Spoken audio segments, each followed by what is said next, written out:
Good evening, everybody. I'm Pierre Roberge, the Daily Trader. It is November 26th, and we are going to take a look at Palantir stock from a technical analysis perspective. My goal in doing these videos is to help you understand how you can use technical analysis to make better trading and investing decisions.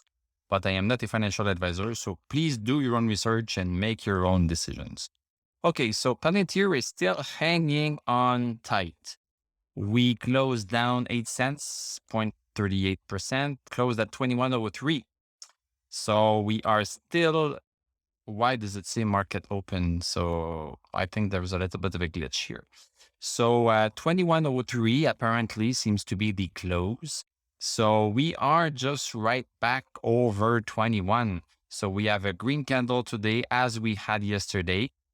We made a higher low and a lower high. Okay. Let's go see the 1 hour chart. So this was the first candle of the day right here.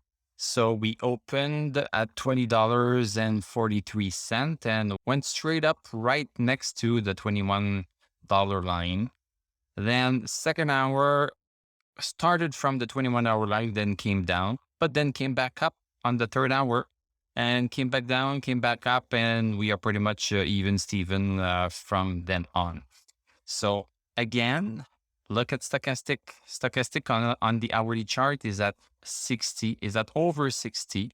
So this move is a significant move. So I feel like, based on what I see, that we might have reached the bottom. I still can see a little bit of this. We see a decreasing top here.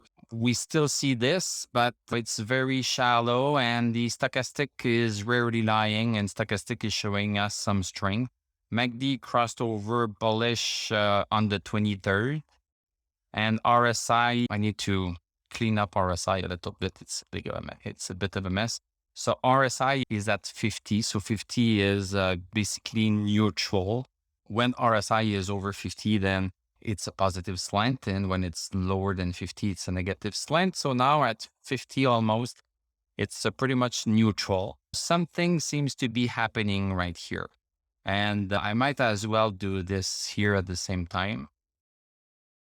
So so we seem to be entering a little bit of a symmetrical triangle.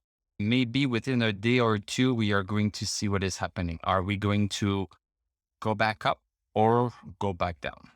Let's go see the daily chart. So on the daily chart, the damages are quite a bit bigger. So stochastic at 13, RSI still quite low, and everything else is super bad.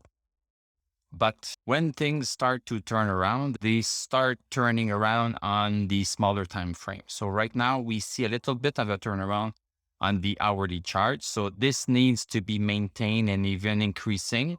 And then this might be pulling up the daily chart as well. So we still need to be patient, but the light at the end of the tunnel is that we are seeing a little bit of a move. So maybe the light is not a train. Thank you very much for watching. Thank you for liking, commenting, subscribing. You can become a YouTube member. You can click on my TradingView affiliate link. I'm going to wish you a great weekend. We are going to talk on Sunday for my members. If not, we are going to talk on Monday. So have a great weekend, and I'm going to tell you à la prochaine.